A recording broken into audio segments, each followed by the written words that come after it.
Story number 1. In this question, you are going to hear the craziest stories I have never heard in my life. The question was, how did you resign from your previous employer? Well, you see, I decided to go out with a bang. So, I walked into my boss's office wearing a superhero cape and declared, I've decided to pursue my true calling as a professional salsa dancer. Adios, corporate life. Then I dramatically salsa-ed my way out of the office, leaving my bewildered boss in a state of utter confusion. Oh, it was quite a spectacle. I hired a mariachi band to follow me around the office, serenading my coworkers with, "Take this job and shove it." As I handed in my resignation letter, I also handed out personalized bobblehead dolls of myself to everyone, so they'd never forget my glorious departure. It was a hilarious and memorable way to say, "I'm outta here." Picture this, I dressed up as a magician and performed a grand vanishing act right in the middle of a staff meeting. I started my resignation speech, waved my wand, and poof! I disappeared in a cloud of smoke, leaving my colleagues scratching their heads and wondering where on earth I had gone. It was the most magical resignation they had ever witnessed. I decided to give my resignation a touch of Hollywood glamour. So, I rented a red carpet and had paparazzi waiting outside the office building. As I walked out, I struck my best celebrity poses and gave interviews about my upcoming career as a professional pillow fort architect. It was a paparazzi frenzy, and my resignation became a tabloid sensation. I took inspiration from classic comedy films and pulled off an epic banana peel prank. During a company-wide meeting, I strategically placed a banana peel on the floor right before I announced my resignation. As I stood up, I slipped on the peel, crashing onto the ground in a spectacular fashion. It was a hilarious exit that had everyone in stitches. I wanted to make my resignation a literal mic drop moment, so I brought a karaoke machine to the office. I belted out an enthusiastic rendition of "I Will Survive" while dramatically tossing my resignation letter into the air.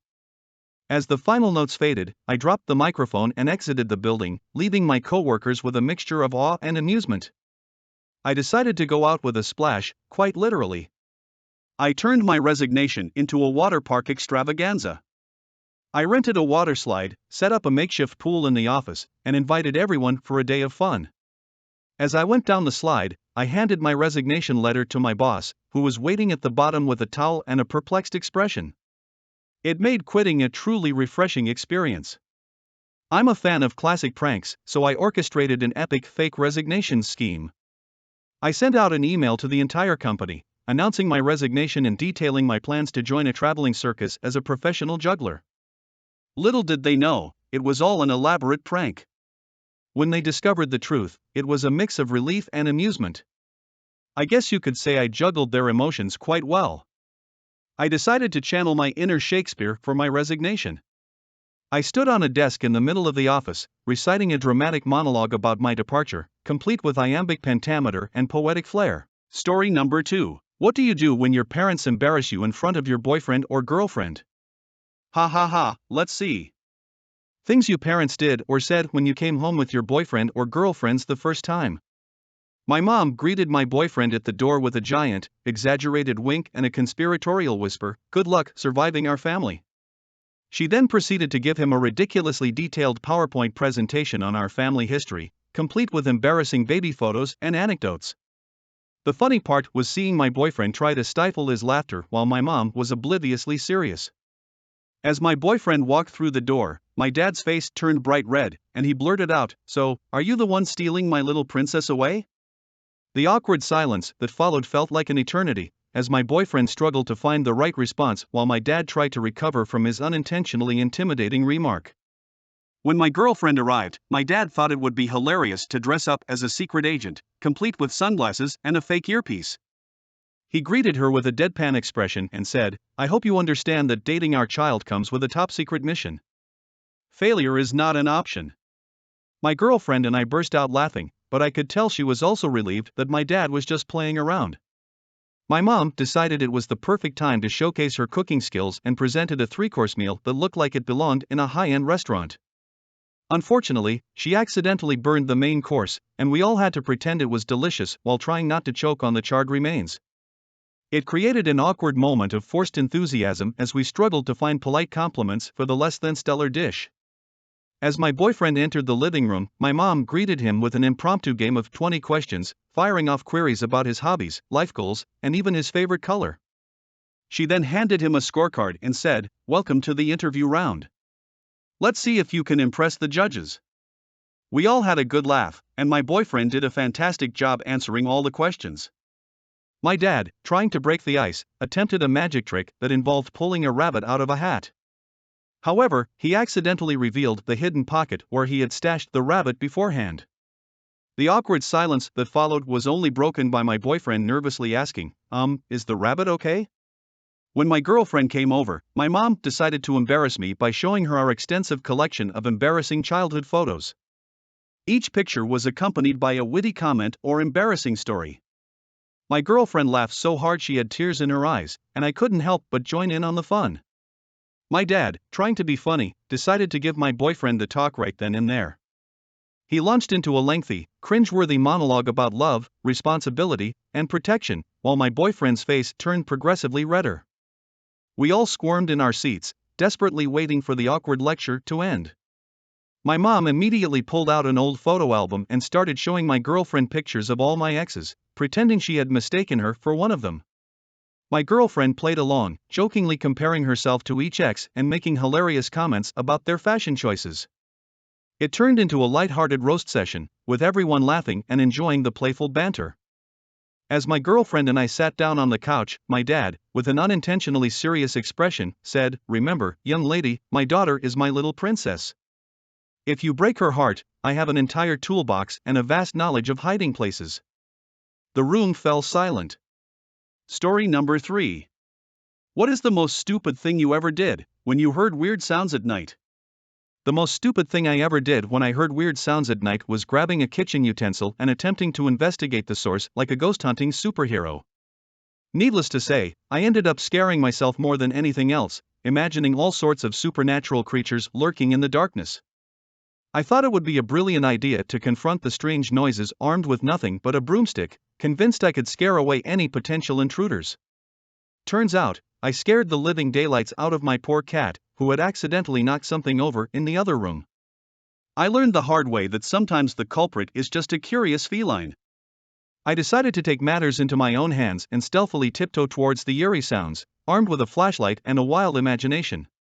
But in my clumsiness, I managed to trip over my own feet and crash into a pile of laundry, creating even more noise and chaos in the process. It was a comically chaotic scene that left me feeling more foolish than ever. I got the bright idea to challenge the unknown sounds by shouting, "Who's there? Show yourself." It turned out to be the wind knocking against a loose window pane. I can only imagine what my neighbors must have thought of my late-night, one-sided conversation with an invisible intruder. In my panic, I resorted to the classic tactic of hiding under the covers, convinced that this would magically shield me from whatever was causing the strange noises. Of course, it did nothing but make me feel like a vulnerable and irrational bundle of fear, huddled in my own bed. I decided to play amateur detective and started creeping around my house with a magnifying glass, attempting to decipher the source of the mysterious sounds. Unfortunately, I ended up discovering that the culprit was a malfunctioning kitchen appliance that I had forgotten to turn off. I had wasted a good amount of time and energy on a self-induced investigation. Instead of investigating or confronting the sounds, I grabbed my phone and Googled weird noises at night in a state of paranoia. As you can imagine, the search results were a mixed bag of supernatural explanations, conspiracy theories, and horror stories. I ended up spiraling down a rabbit hole of irrational fear and regretted my decision to consult the almighty internet. In a moment of sheer panic, I started a full-blown argument with the sounds, assuming that they were a manifestation of some mischievous entity. I shouted and threatened the invisible intruder, only to realize later that the noises were caused by a faulty plumbing system. I had unknowingly engaged in a heated debate with my own pipes. I opted for the ignorance is bliss approach and decided to drown out the weird sounds by blasting music at an unreasonable volume. While it temporarily masked the noises, it also led to a cranky neighbor banging on my door, demanding that I turn it down. It was a lesson in misguided attempts at sound management. Instead of investigating or reacting, I chose to hide in my closet, convinced that it was the safest place to be during a potential nocturnal disturbance.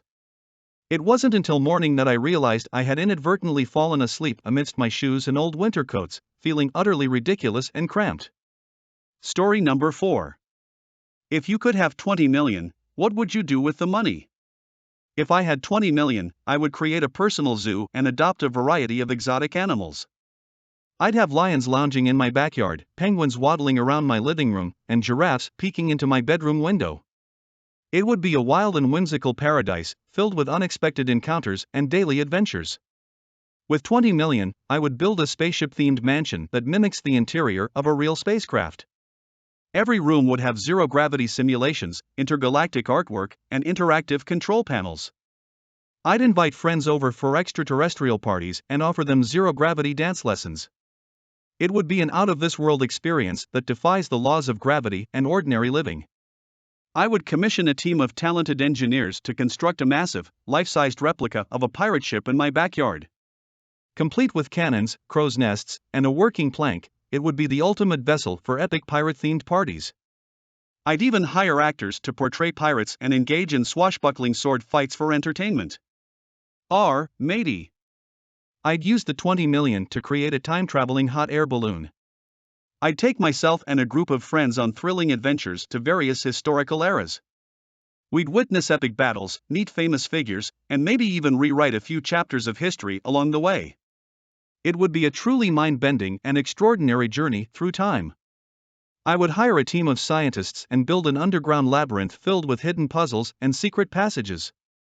It would be a real-life escape room on a grand scale where friends and family could challenge themselves to solve intricate riddles and navigate through a maze of surprises.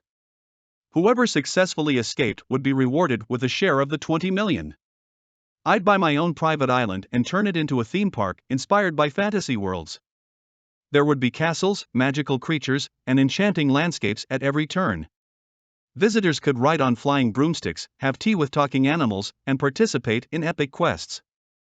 It would be a whimsical paradise where dreams come to life. I'd fund a team of scientists to develop a functioning teleportation device. Say goodbye to long commutes and traffic jams.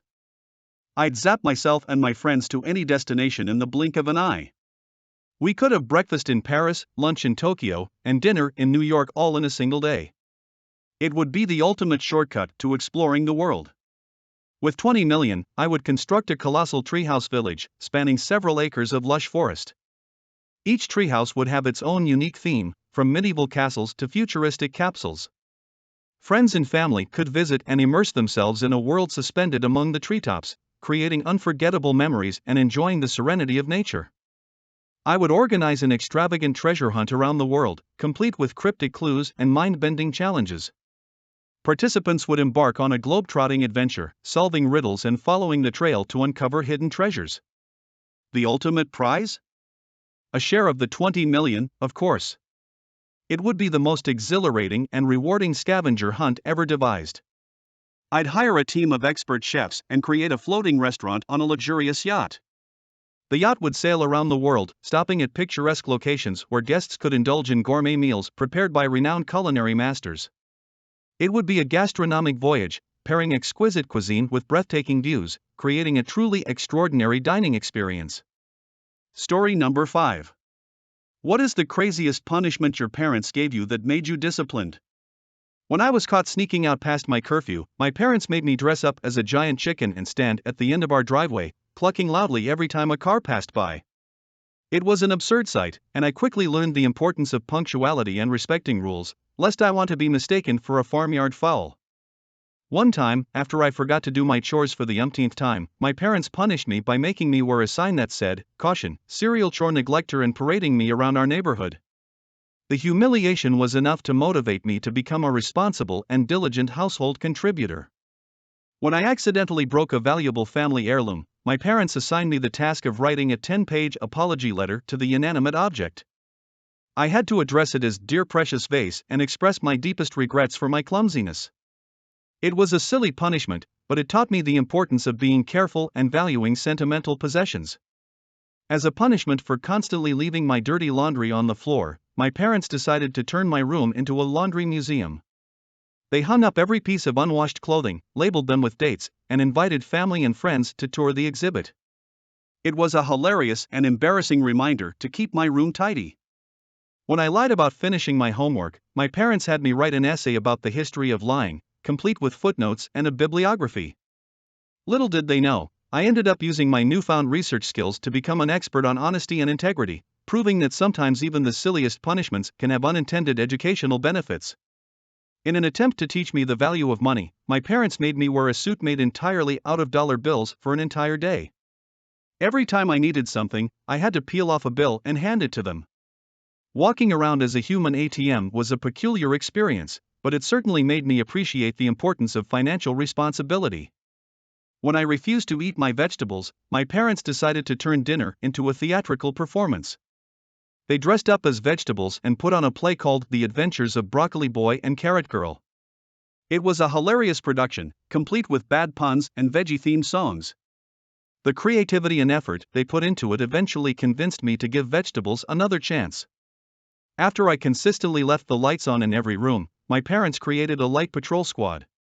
They recruited my siblings and designated them as official light inspectors, responsible for monitoring my behavior and issuing light citations whenever they caught me wasting electricity. It was a wacky but effective way to make me more mindful of energy consumption. When I had a habit of interrupting conversations, my parents made me wear a large foam hand that read, "Stop. Think before you speak." Whenever I raised my hand to interject, it acted as a visual reminder to pause and consider whether my input was truly necessary. It was a hilarious sight that definitely curbed my impulsive interruptions. As a punishment for forgetting to put the cap back on the toothpaste, my parents decided to replace it with a tube of extra spicy chili paste. The unexpected fiery surprise served as a lesson in attentiveness, and I quickly learned to double-check the toothpaste before brushing my teeth. That is it for this video, guys. For more stories, subscribe to this channel, link is in the description. See you next time.